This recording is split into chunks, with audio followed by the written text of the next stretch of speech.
Hello friends, कैसे आप लोग। आज मैं एमपीपीएससी के जो एस्पिरेंट्स होते हैं उनमें जो बहुत कॉमन डाउट होता है कि कौन सा मीडियम चूज़ करें, हिंदी मीडियम चूज़ करें या इंग्लिश मीडियम चूज़ करें। सबका बैकग्राउंड अलग अलग होता है। कोई हिंदी मीडियम से पढ़ाई करके आता है, कोई इंग्लिश मीडियम से पढ़ाई करके आता है, कोई बीटेक करता है, कोई बीएससी करता है, कोई बीए करता है ना। सबका बैकग्राउंड अलग अलग होता है। तो जब तैयारी में आते हैं तो डाउट होता है कि कौन सा मीडियम चूज़ करना बेटर रहेगा। अपन रिजल्ट भी देखते हैं एमपीपीएससी के जो फाइनल रिजल्ट्स आते हैं उनमें कौन से मीडियम के लोग ज़्यादा सेलेक्ट होते हैं, ये सब डाउट रहता है। तो उसके बारे में आज मैं डिस्कस करने वाला हूँ। और सबसे पहले मैं आपको ये डिस्क्लेमर दे दूँ कि हिंदी मीडियम और इंग्लिश मीडियम पे डिपेंड नहीं करता है, आपके कैपेसिटी पे डिपेंड करता है कि आपका सिलेक्शन होगा कि नहीं। आप किस लैंग्वेज में कंफर्टेबल है वो आप चूज़ कर लीजिए, उसके बेस पे फिर आपका जजमेंट होगा, है ना। ऐसा ज़रूरी नहीं है कि हिंदी मीडियम ही ले लिया तो सिलेक्शन होगा या इंग्लिश मीडियम ले लिया तो सिलेक्शन हो। वो पर्सन टू पर्सन वेरी करता है कि आपकी किस चीज़ में काबिलियत है। तो चलिए स्टार्ट करते हैं। तो इस टॉपिक को मैंने कुछ क्वेश्चंस में बांट लिया, उसके बेस पे मैं इसको आंसर करने की कोशिश करूंगा।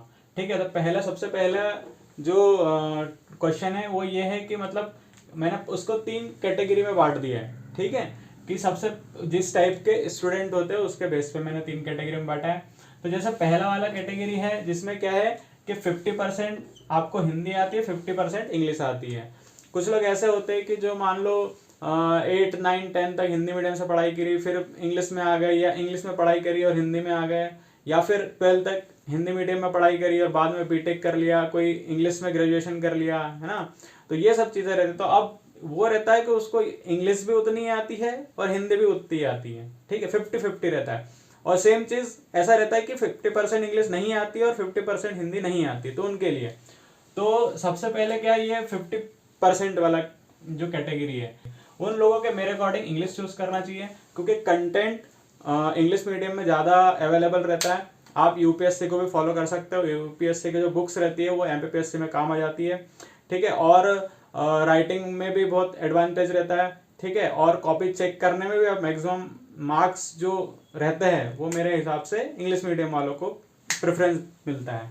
ठीक है, इस पे डाउट हो सकता है कि हिंदी मीडियम इंग्लिश मीडियम पे क्यों प्रेफरेंस ये हो, लेकिन उसके है लॉजिक है। सेकंड कैटेगरी होती है जिसमें आपको 70% आप हिंदी में कंफर्टेबल हो और 30% आप इंग्लिश में कंफर्टेबल हो। ठीक है, तो कहने का मतलब रहता है कि जिनको मतलब अभी इंग्लिश में, जैसे मान लो किसी ने इंग्लिश में ग्रेजुएशन कर लिया है, ठीक है, लेकिन बेसिक जो स्टडी है वो हिंदी मीडियम में हुई है, तो क्या रहता है कि समझ में नहीं आना। सबसे बड़ी दिक्कत आती है कि आप जो रीडिंग कर रहे हो इंग्लिश में, है ना, तो कुछ समझ में नहीं आ रहा है ना, लेकिन कंफर्टेबल है, मतलब ऐसा डर नहीं लगता है। जो इंग्लिश से जो डर लगता है ना वो डर नहीं लगता। तो मेरे अकॉर्डिंग थोड़ी सी मेहनत करके आप इंग्लिश मीडियम को अच्छे से कवर कर सकते हैं। ठीक है, तो आपको इंग्लिश मीडियम चूज करना चाहिए, क्योंकि कंटेंट और बहुत सारी चीज़ें एडवांटेज जो रहती है, राइटिंग के एडवांटेज हो गई, है ना, कॉपी चेक करते हैं तो मार्क्स के एडवांटेज हो गया, तो वो इंग्लिश मीडियम को प्रेफर करते हैं। ठीक है, ऐसे थर्ड कैटेगरी हो रही जिसमें 90% आप हिंदी में कंफर्टेबल हो और सिर्फ 10% इंग्लिश में कंफर्टेबल हो, है ना। ये आपको डिसाइड करना पड़ेगा कि आप किस कैटेगरी से बिलोंग करते हो, कि 50-50 वाला है, 70-30 वाला है, 90-10 वाला है। ठीक है, तो क्या होगा, अगर आपको 90% आप हिंदी में कंफर्टेबल हो तो आपको हिंदी चूज करना चाहिए, इंग्लिश नहीं चूज करना चाहिए। ठीक है, और ये जो 70-30 वाली कैटेगरी, इसमें बहुत सारे एडवांटेज होते हैं जो इंग्लिश मीडियम को मिलते हैं, इसलिए आपको इंग्लिश मीडियम चूज करना चाहिए। ठीक है, अब सेकंड पॉइंट ये है कि इसका advantage of English and Hindi. ठीक है, तो ये मेन इंपॉर्टेंट पॉइंट है कि आप क्यों चूज कर रहे हो, है ना। तो जैसे क्या होता है कि जो जैसे मैं बता चुका हूँ कि यूपीएससी की जो बुक्स है ना, वो आप एज इट इज फॉलो कर सकते हैं एमपीपीएससी के लिए। ठीक है, अब वो जो बुक्स है वो ऑथेंटिक बुक्स मेनली इंग्लिश में अवेलेबल रहती है। ठीक है, तो आपको कंटेंट इजीली मिल जाएगा। आजकल ऑनलाइन भी सोर्सेज है तो सब इजीली, जो बड़ी बड़ी कोचिंग्स है मान लो, तो इंग्लिश में कंटेंट बहुत इजीली अवेलेबल होता है। और जो हिंदी मीडियम में होता है वो ट्रांसलेटेड होता है, ओरिजिनल नहीं होता है। कोई भी आप कोई जनरल पढ़ोगे या कोई मैगजीन पढ़ोगे तो ओरिजिनली इंग्लिश में रहेगी, उसको ट्रांसलेट करके आपको हिंदी में पढ़ना रहता है। ठीक है, तो एक ये एडवांटेज हो गया।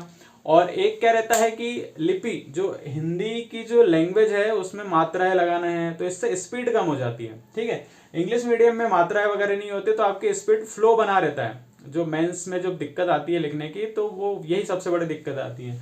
इसमें। और अगर मिस्टेक्स है तो मिस्टेक्स एकदम क्लियर दिख जाती है हिंदी मीडियम में, इंग्लिश मीडियम में इतनी क्लियरली नहीं दिखती। आप अगर टॉपर्स की कॉपी भी देखेंगे तो हिंदी मीडियम टॉपर वो रहता है जिसका नीट और क्लीन राइटिंग है और स्पेलिंग मिस्टेक बिल्कुल ही बहुत ही कम है, ठीक है। लेकिन इंग्लिश मीडियम में आप देखोगे तो आपको बहुत मिल जाएगी, है ना, कि आपको राइटिंग भी थोड़ी एवरेज ही रहेगी, तो वो भी टॉपर है, ठीक है। तो ये बेनिफिट रहता है। ऊपर से क्या है कि जो कंटेंट है, जैसे मैं फिर से बता रहा हूँ कि कंटेंट सबसे इंपॉर्टेंट है। अगर आपके पास रिसोर्स और कंटेंट नहीं है, अगर आप रिसोर्स के लिए भटक रहे हो तो आपका टाइम वेस्ट होगा, ठीक है। इंग्लिश मीडियम में सब चीज़ें पकी पकाई मिल जाती है।